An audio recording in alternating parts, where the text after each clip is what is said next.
philologie et critique textuelle de l'Université de Montpellier.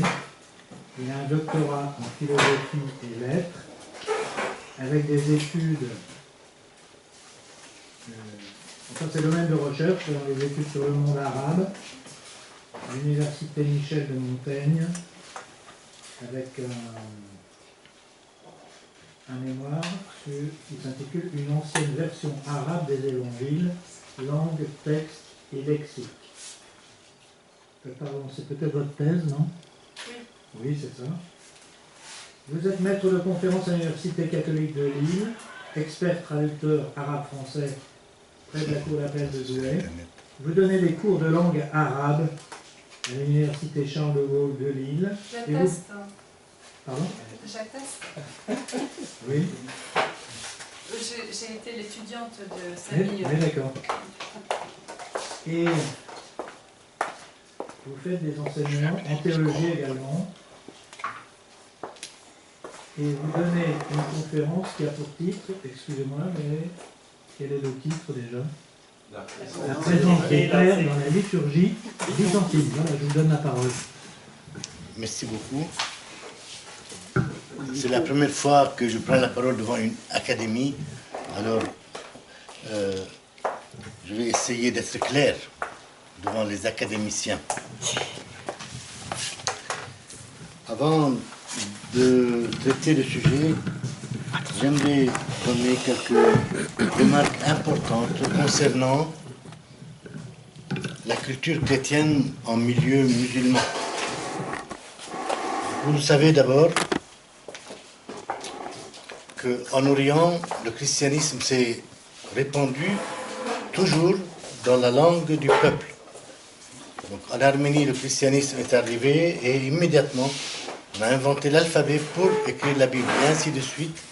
Chez les Coptes, chez les Syriaques, ils avaient leur alphabet, et puis non, plus tard, chez les Slaves.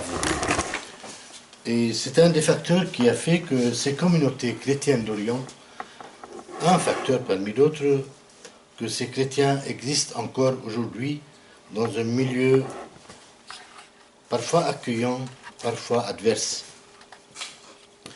Je me suis attaché dans mes recherches à étudier comment le christianisme s'est répandu parmi les Arabes avant l'islam et comment ensuite, après la conquête arabe, le christianisme syriaque et copte en particulier vont s'arabiser. C'est cette période que j'ai étudiée, et en particulier l'apparition des premiers textes arabes. Vous avez ici l'édition de ma recherche sur le plus ancien texte arabe des 4 évangiles, le manuscrit le plus ancien daté, et dont la traduction remonte au 8e siècle à partir du grec. Vous le savez aussi, je vais le dire en présentant mon exposé, que la Syrie et l'Égypte du Nord sont d'un côté en Syrie syriaque et hellénophile, donc il y a une élite d'écrivains pères de l'Église qui ont écrit en grec et qui sont de Syrie, comme à Alexandrie, vous le savez. Et donc, le christianisme arabe a eu dès son départ à s'acclimater au niveau culturel qui est naissant, qui est l'islam, qui va devenir la civilisation arabe et musulmane.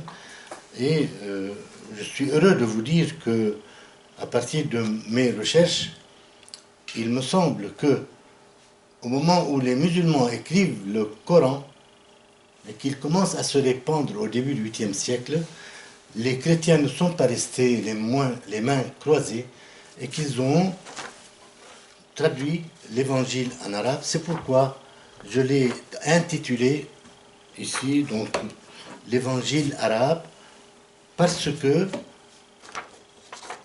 ceux qui ont lu le Coran savent que dans le texte du Coran, il est répété plusieurs fois aux fidèles, voici un Coran arabe. Et voici aussi un évangile arabe qui va se diffuser en même temps que le Coran arabe au début du 8e siècle.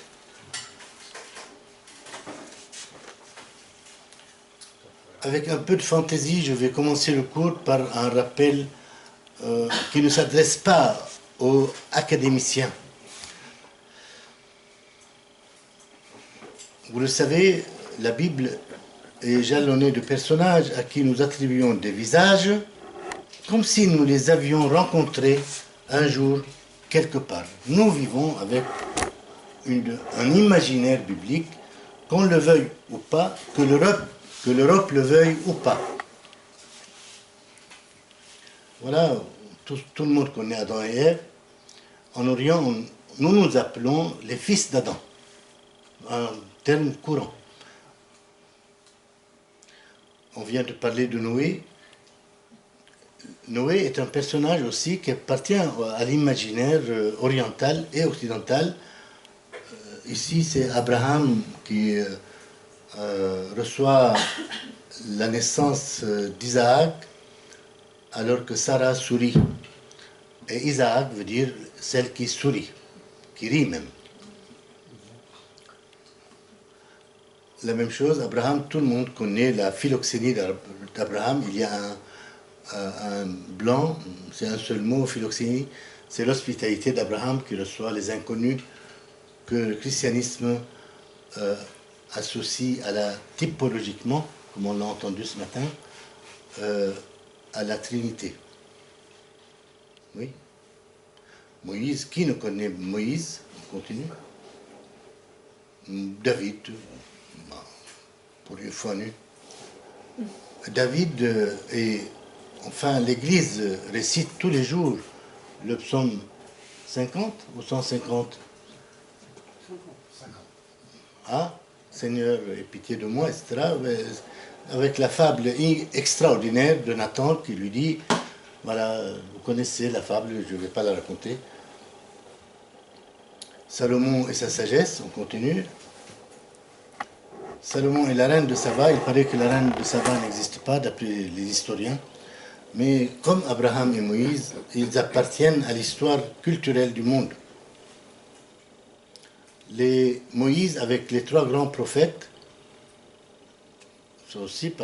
font partie de notre imaginaire.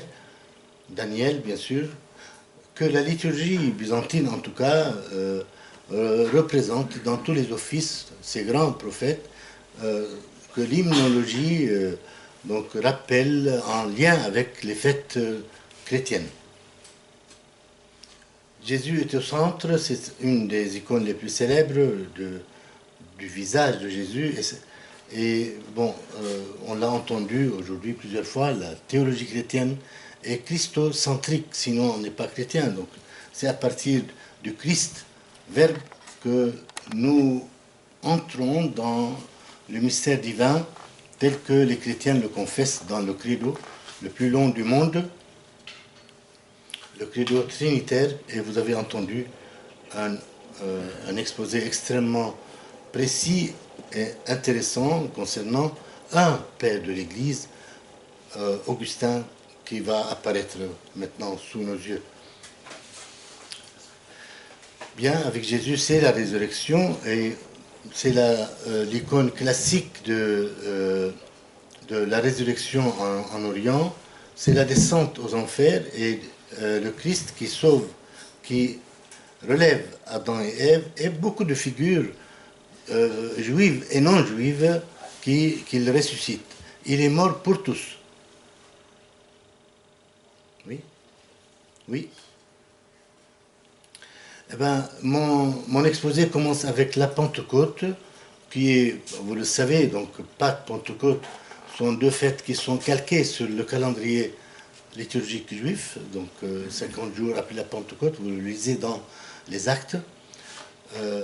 Donc c'est la descente de l'Esprit et c'est le début le temps de l'Église. Le temps de l'Église commence avec la Pentecôte. C'est l'hymne récité par la liturgie. Je commence.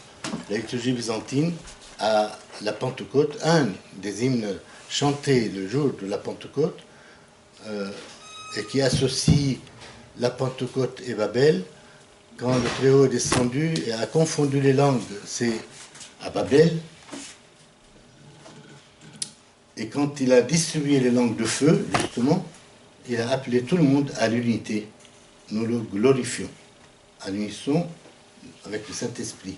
Oui, oui, s'il vous plaît. Ce qui est propre au calendrier liturgique byzantin, c'est que juste après la Pâque, c'est la Toussaint. Et c'est pour faire, ça a un sens liturgique, que c'est par l'Esprit Saint que l'Église devient sainte, qu'elle est habitée par l'Esprit et que les saints sont, on peut dire, habités par l'Esprit. C'est l'Esprit Saint qui les sanctifie.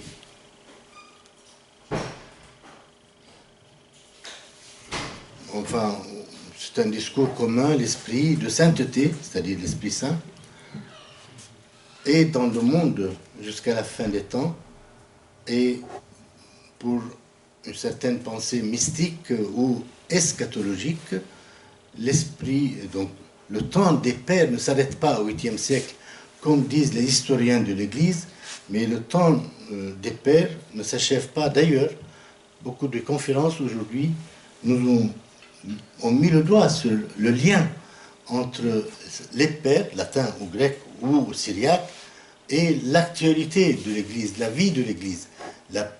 Les pères sont vivants au cœur de la communauté confessante.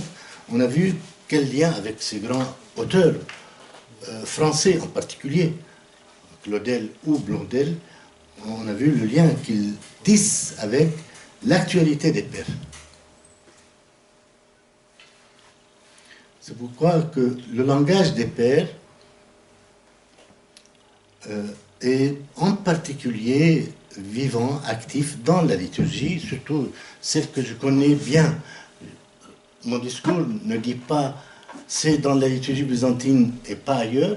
Je ne suis pas compétent, mais je suis sûr que quelqu'un parmi vous qui connaît bien la liturgie latine y trouvera autant de richesse, mais disons, dans le texte et l'hymnographie latine. La liturgie est, on peut dire, a une structure pédagogique, rien que par sa division entre liturgie de la parole, liturgie de l'Eucharistie.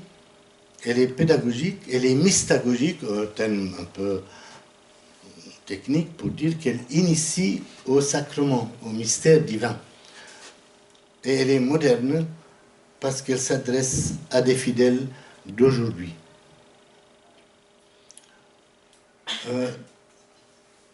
J'ai montré des figures de l'Ancien Testament et d'autres figures du temps chrétien pour dire que ce sont tous nos pères dans la foi. Il suffit de lire un peu l'épître aux Hébreux où il évoque un peu la foi de tous ceux qui nous ont précédés. Nous venons de fêter Pierre et Paul il y a 2 jours. Oui. Ignace d'Antioche, un des premiers pères de l'Église, dont le texte est encore lu aujourd'hui et nourrit notre accueil du message de l'Évangile. Oui. Éphrem le Syrien, vous le connaissez bien sûr, dont un des textes, une des hymnes, bon ça c'est l'hymne qui est chanté à la fête de Saint-Éphrem, chez les Byzantins, par les torrents de tes larmes, le désert stérile est devenu fertile. Il est considéré comme moine alors qu'il ne l'était pas, mais c'est la liturgie. On l'applique sur lui, ce texte. On peut continuer, s'il vous plaît.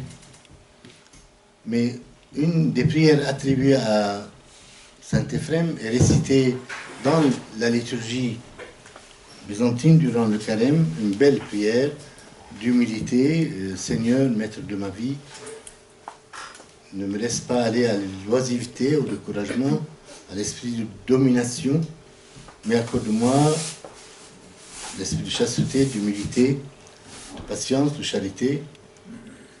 Et collant à l'enseignement de l'Évangile, que je vois mes fautes et que je ne condamne pas mon frère.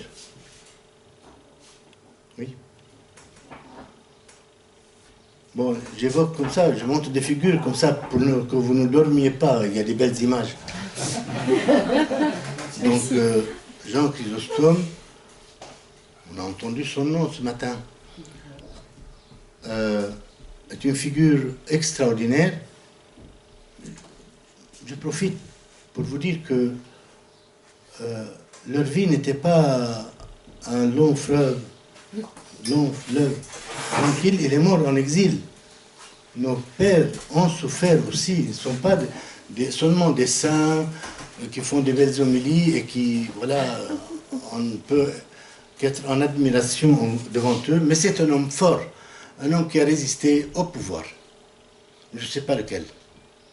Il est surtout connu, je le présente seulement sous cet aspect en tant que on lui attribue la liturgie ou bien la prière eucharistique de Saint Jean Chrysostome. Et donc c'est sur ce terrain que je me place. Donc voilà l'hymne chanté durant sa fête. La grâce a jailli de tes lèvres comme un flambeau. Jean, bouche d'or, Chrysostome, c'est bouche d'or. Ton enseignement a illuminé l'univers. Tu as découvert au monde le trésor de la pauvreté, c'est un moine, et manifesté la grandeur de l'humilité.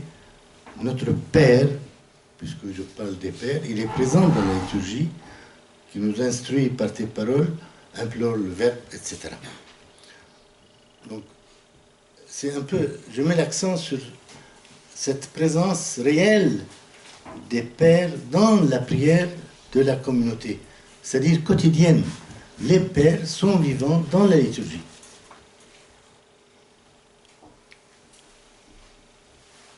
Ah oui, bien sûr, Jean Chrysostome, je rappelle l'icône, vous allez voir pourquoi, s'il vous plaît.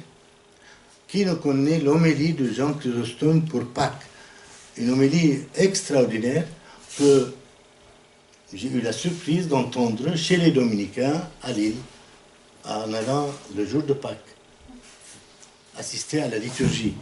Une homélie extraordinaire.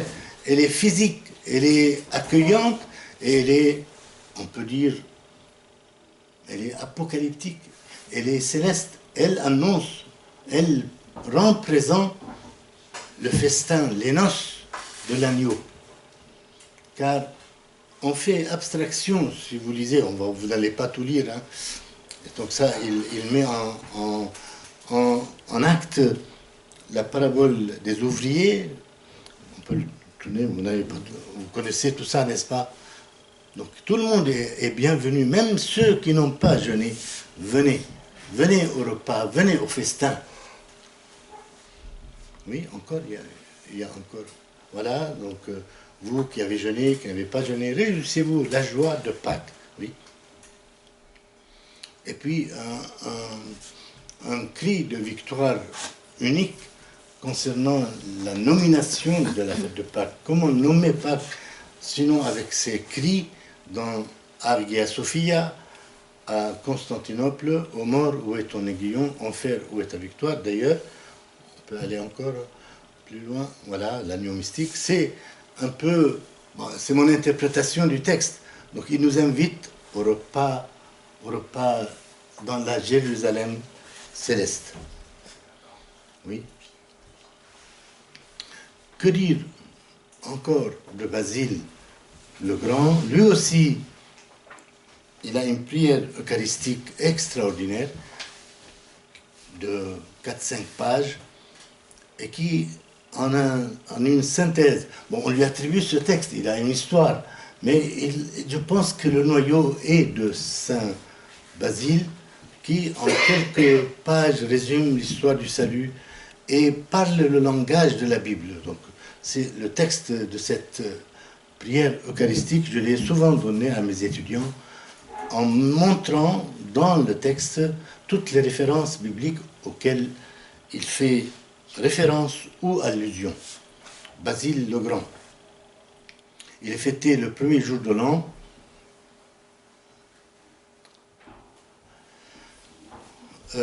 Ici, je fais une petite réflexion concernant... on peut reculer, s'il vous plaît.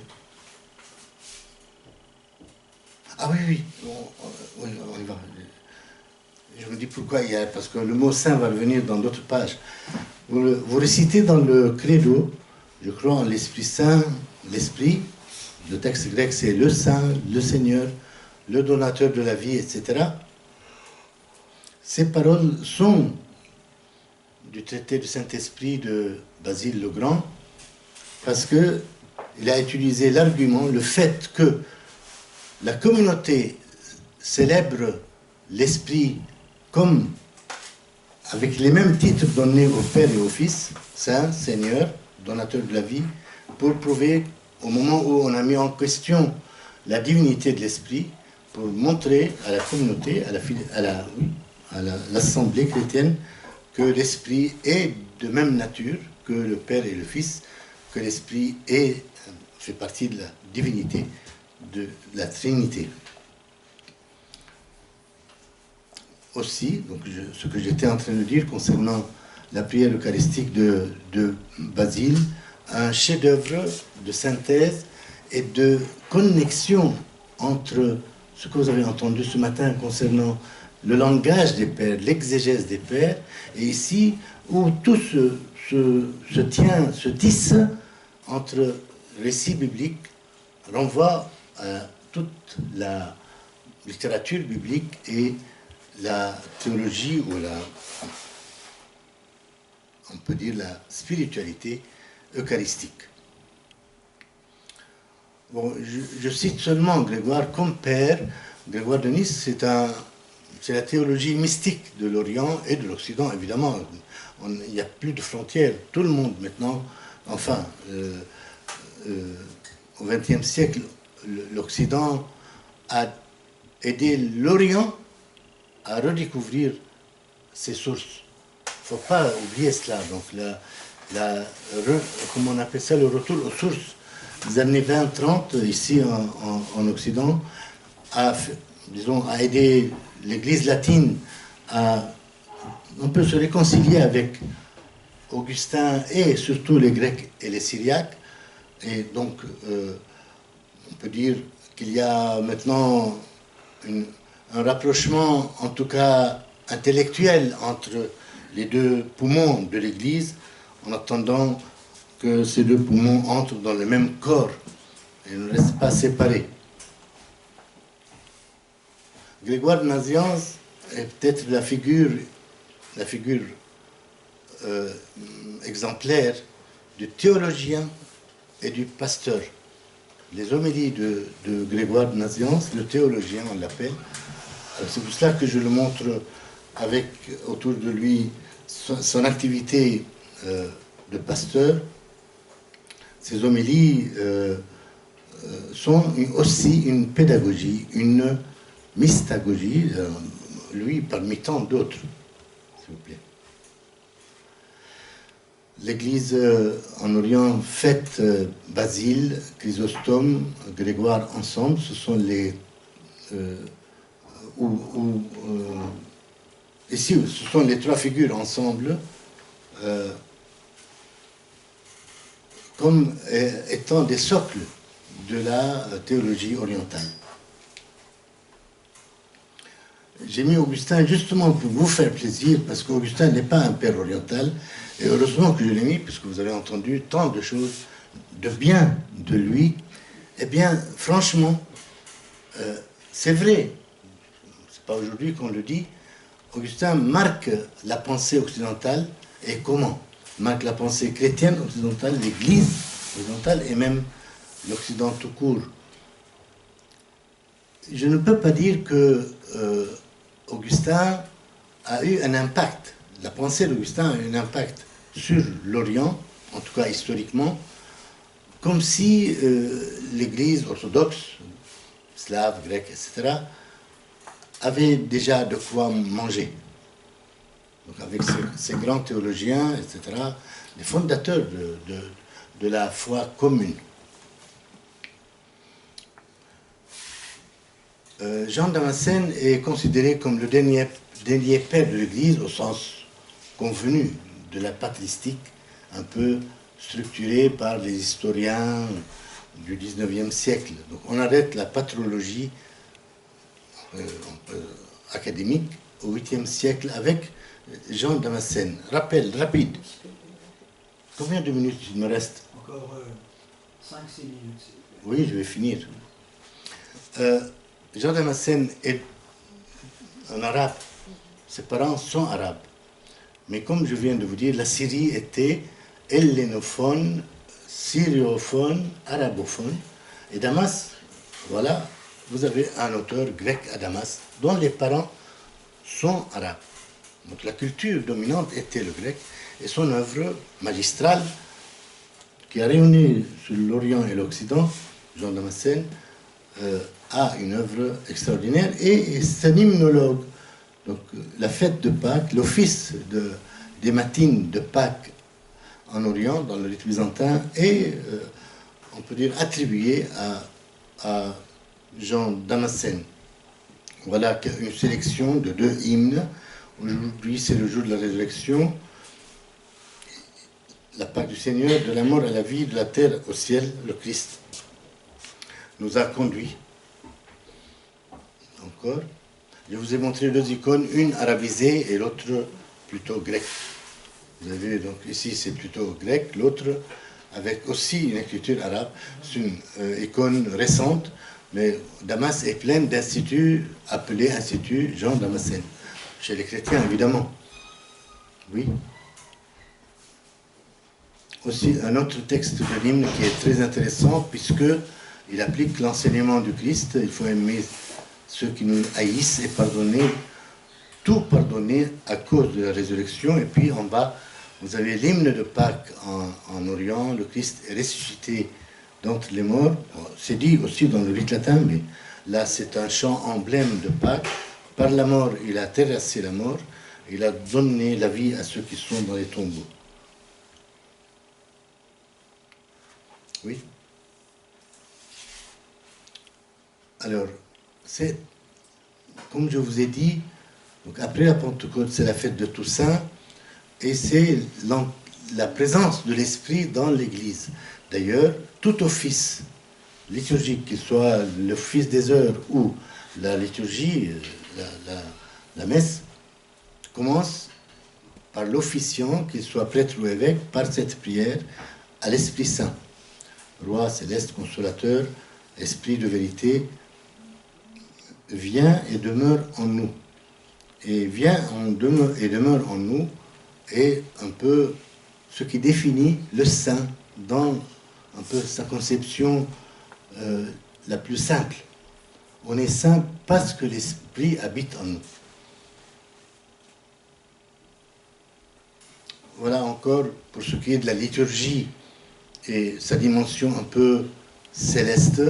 C'est un hymne avant l'offrande.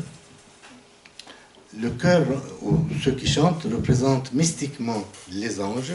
Et nous sommes, par ces mots simples que tout le public chante, nous sommes déjà renvoyés dans un peu la cour céleste. Et pour bien arriver, ne pas tomber en plein milieu du chemin, il faut nous écarter des préoccupations du temps, de ce qui nous occupe l'esprit, que ce soit les manifestations ou les révoltes, ou la guerre en Syrie, en Irak, en Égypte et ailleurs. Même chose pour juste avant les paroles de consécration, comme dans le rite latin, c'est avec les anges et tous les saints que nous chantons Saint, Saint, Saint. Donc, la liturgie, la sainte liturgie est un temps précieux où la communauté sort du monde et rejoint le divin. Encore, pour ce qui compte, à la fin, juste avant la communion, le prêtre dit les choses saintes au saint au pluriel, et paradoxalement, le chantre, le chœur va dire un seul est saint. Alors il faut concilier. C'est ce que je venais de vous dire. Le saint, tu es seul saint, c'est Dieu, et les saints, nous, les pères, nous, vous, les baptisés, sont sanctifiés. Nous recevons la sainteté de Dieu. Ce n'est pas le même sens, même si le mot est le même. Je vais bientôt finir. Hein. La liturgie se termine par une bénédiction du prêtre dans laquelle il nomme les saints. Il nomme les pères. Ils sont présents, les pères, du début de la liturgie jusqu'à la fin, car à la fin de la liturgie, il rappelle le saint du jour. Ici, j'ai mis Saint Cyril, on peut mettre Saint Pierre et Paul hier, avant-hier, et Saint Jean Chrysostome qui est attribué cette liturgie, qu'il ait pitié de nous. Et le dernier mot de chaque office, c'est celui qui suit. Oui, s'il vous plaît. Par les prières des saints pères, Seigneur, notre Dieu, aie pitié de nous, sauve-nous, Amen. C'est la fin de chaque office que les fidèles et le prêtre prononcent avant de tirer les rideaux. Merci.